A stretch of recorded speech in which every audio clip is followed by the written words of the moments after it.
வணக்கம் மக்களே, நான் உங்கள் ஆஸ்ட்ரோ குகன். இந்த பதிவில் நம்ம கந்த சஷ்டி விரதம் என்ன, அதை எப்படி கடைபிடிக்கணும், அதனால நமக்கு என்ன பயன்னு பார்ப்போம். இறை வணக்கம். ராஜகணபதியை போற்றி, சிறுவாபுரி முருகன் துணையோடும் என் தந்தையார் ராஜகுரு சுவாமிகளின் ஆசீர்வாதத்துடனும் எனக்கு குருவாக இருந்து ஜோதிடம் சொல்லிக் கொடுத்த அனைத்து குருமார்களின் பாதம் பணிந்தும் இந்த பதிவை நான் துவங்குகிறேன். கந்த சஷ்டி விரதம் நாம முருகனுக்காக இருக்கக்கூடிய மிக முக்கியமான விரதம். நாம எந்த விரதத்தை கடைபிடிக்க தவறினாலும் இந்த கந்த சஷ்டி விரதத்தை மட்டும் நம்ம நேர்த்தியா செய்தோம்னா முருகனுடைய பரிபூர்ண அருள் நமக்கு கிடைக்கும். இந்த விரதம் நம்ம பாவங்களை நீக்கி நம்ம ஆன்மீக முன்னேற்ற வழியில கொண்டு செல்லும். கந்த சஷ்டி விரதம் ஐப்பசி மாசம் வரும் அமாவாசைக்கு மறுநாள் பிரதமை திதியில ஆரம்பிச்சு 6 நாட்கள் கடைபிடிக்கணுங்க. அதாவது சஷ்டி திதியில இது முடிவடையும். இந்த விரதத்தை சஷ்டி திதி அன்றைக்கு முடித்து மறுநாள் 7ஆம் நாள் அன்று வரும் திருக்கல்யாணத்தை பார்த்துவிட்டு முடிப்பது சிறப்பு.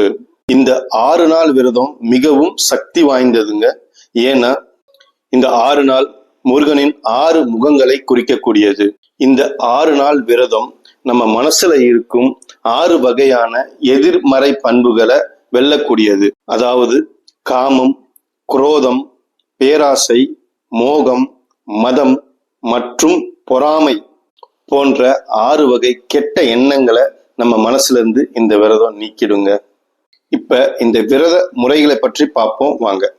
முதல் நாள் காலையில எழுந்து குளிச்சுட்டு நம்ம வீட்டில் இருக்க முருகன் முன்னாடியோ அல்லது கோயிலுக்கு சென்றோ முருகனுடைய நாமங்களை சொல்லி மற்றும் கந்த சஷ்டி கவசத்தை முழுமையா படிச்சு இந்த விரதத்தை ஆரம்பிக்கணும்.